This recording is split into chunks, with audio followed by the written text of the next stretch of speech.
Hey guys, Eric from eDrumcenter here, and we're going to do a 2023 year in review for eDrumcenter. We're going to talk about new products that came out, new brands that we started selling, stuff like that. So we're going to start off with probably one of the bigger reveals of the year, the Fnote Pro, both the module and their Pro series of kits. They came out at NAMM in July of 2023. We were there, checked them out, and we've been selling them for quite a while, several months now. Really well-received product, and what all they came out with was the new Pro module, their 18-inch dark crash cymbal, which is the same as their regular cymbal, it's just a slightly different shade, darker shade. Their 17-inch China, and their 8-inch tom that right now only comes in white sparkle. Hopefully they'll come out with that in the black oak as well. Is it China 17 or 18? The China's 18. Is it? 18? Yeah. Well, because I thought about that, because I know like ATV is a 17, right? It is, yeah, that's probably what I'm thinking of. Okay. Yeah, so yeah, it's an 18-inch China. Yeah. And those have been doing really good, along with the kits, and they look good. Fnote Pro module's been on fire since they came out. I think we started getting those in November. It was a couple months after they came out that we started getting them. So It did take a little bit. you guys want to say anything more about?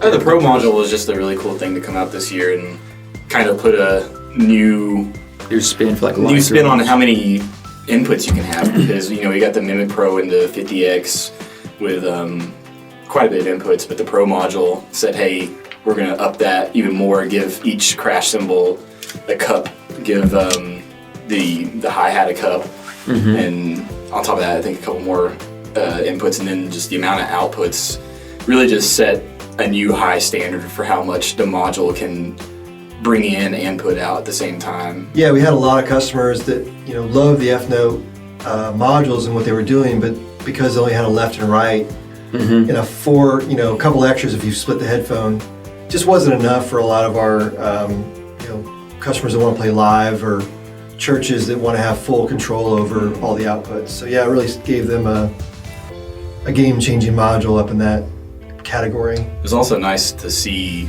improvements with Fnote, because from like the 3 module up to the 7 module, the difference is almost negligible.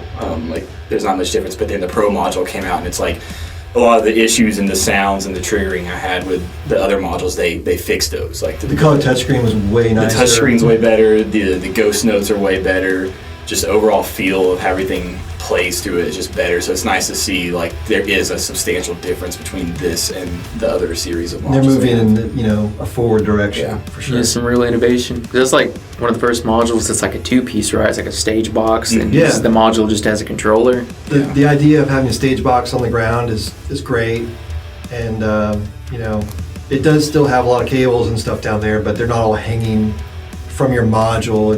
It does look a little cleaner in a lot of ways. Yeah, I prefer individual cables, more modular.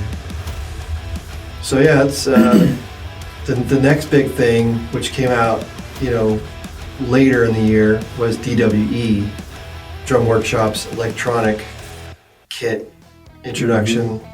It's first kit that had to have wireless.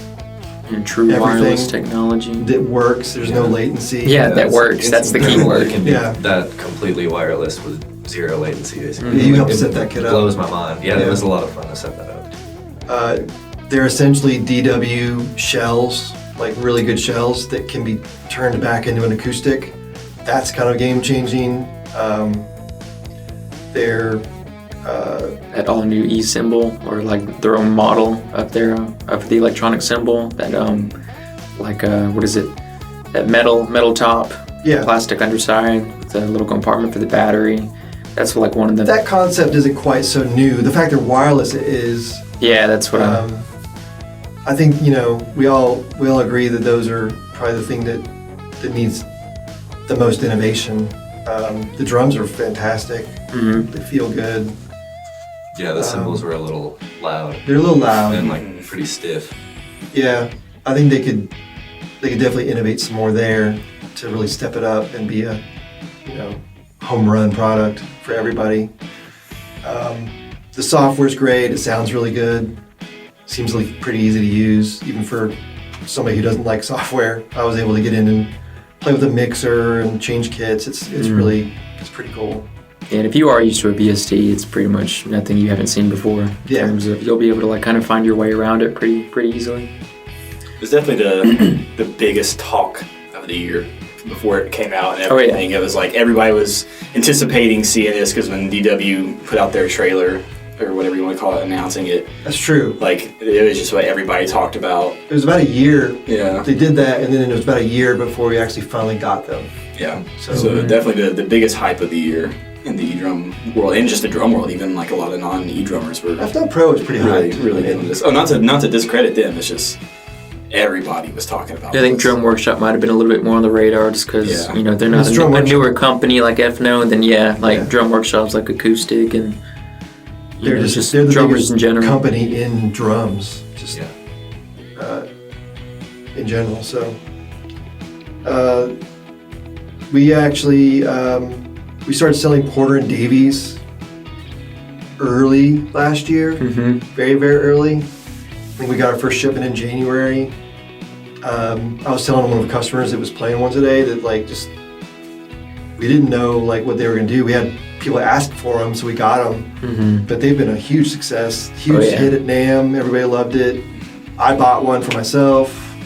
Everybody that seems like they want to play on the kit that it's on wherever we move it in the shop. Super cool product. Because I know there's things there's other variations of that product. There's one that butt kicker. Butt kicker, is that what it is? It's been out for many years. It's more. But that's like an external piece, right? That hooks onto the. It's not as cool. So we started selling Audio-Technica headphones. Been out for years. They're great. We hadn't been a dealer for them before, but we kept having customers request them, and so we started selling them, and those have been pretty popular. They have been. Whenever we do sell headphones. I got a pair for myself because my headphones are about 20 years old, and they were good, but they're starting to get a little worn out on the headband and stuff. So they're really good. I got the ATH M50Xs, but even their $50 headphones are really good. If you guys are looking at the lower price points, check those out.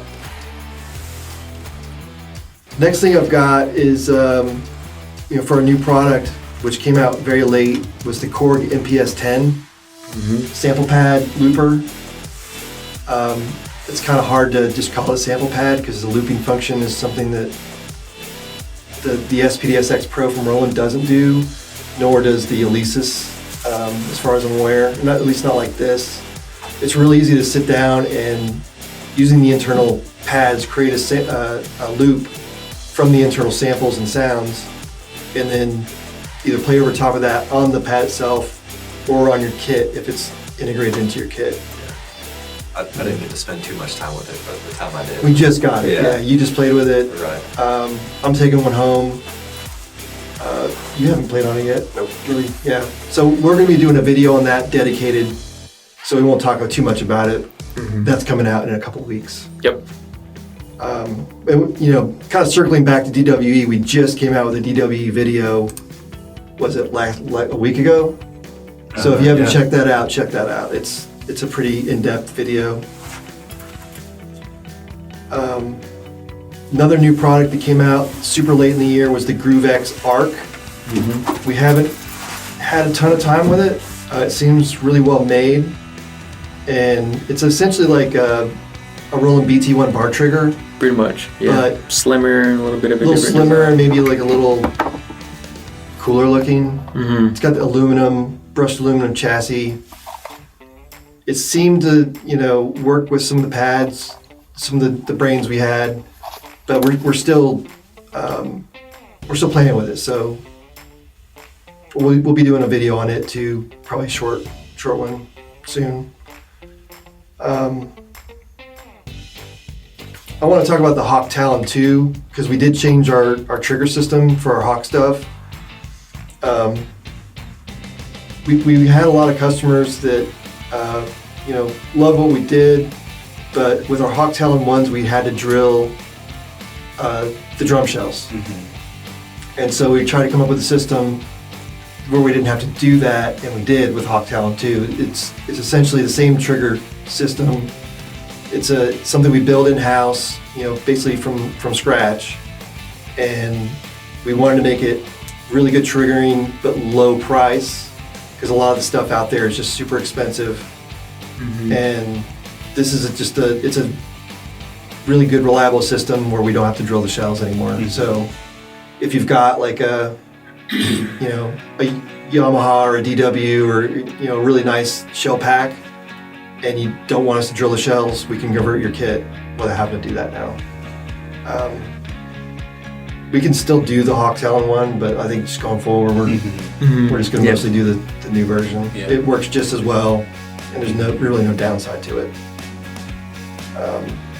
Anything else you want to say about that? I think it's just a good alternative for people that want an acoustic e-kit. If they have like a cheap shell pack laying around, but they want to make it electronic, they have no clue how to do it, that's a good solution for that. Or you just don't want with electronic drums, there's not a ton of color options. Like Roland's got the colors they do, Fnote's got the colors they do, ATV's got black.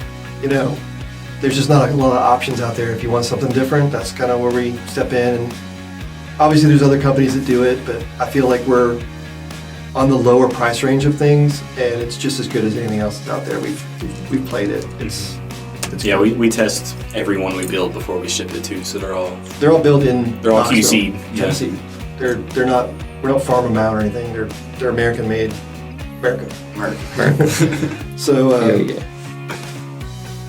we started selling Vic Sticks, which again is sticks.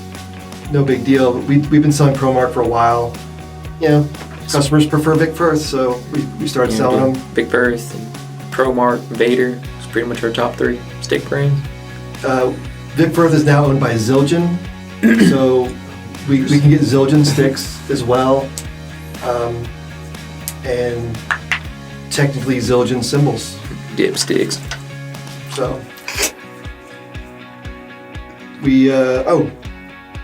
this is kind of exciting. Like towards the end of the year, we started selling Rock and Sock drum thrones and pork pie drum thrones. I like pork pies. Very comfortable, well-made drum thrones.